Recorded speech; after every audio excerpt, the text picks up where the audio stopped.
নমস্কার বন্ধুরা, আমার এই মিনি ব্লগে আপনাদের সকলকে জানাই অনেক অনেক স্বাগত। আজ আমরা যাচ্ছি আমাদের মোড়। যেতে যেতে রাস্তার ধারে এই ইটভাটাগুলো পড়ে। এখানে দেখে পরে মনে হয় মানুষ কত পরিশ্রম করে শুধুমাত্র টাকা রোজগারের জন্য। আর এই দেখতে দেখতে আমরা চলে এলাম মোড়। এখানে মেডিকেল শপে আমার কাজ ছিল, সেখান থেকে স্যারলেক আর প্যাম্পার্স আমার মেয়ের জন্য কিনে নিলাম। তারপরে কিছু কেনাকাটার জন্য আমরা চলে গেলাম আনসারি বস্ত্রালয়। সেখানে ঢুকে দেখি আমার মেয়ে নিজের মনের আনন্দে খেলতে ব্যস্ত, নিজেই খেলা করছে জামা কাপড়ের ওপর।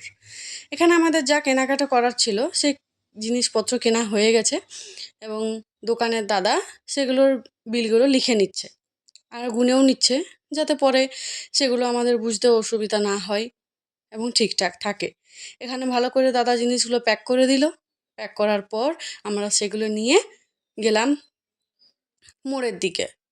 মোড় যেয়ে পরে কিছু খাবো না এটা তো হতে পারে না, তাই আমরা মোড় থেকে কিনলাম সিঙাড়া। সিঙাড়া নিয়ে নেওয়ার পর এবং দোকানের দাদাকে টাকা দেওয়ার পর আমরা বাড়ি ফেরার দিকে রওনা দিলাম। এই যে আমার মেয়ে আর আমি টোটোতে চেপে বাইরের পরিবেশ দেখতে দেখতে বাড়ি ফিরছি। ভিডিওটি ভালো লাগলে লাইক, কমেন্ট আর ফলো করে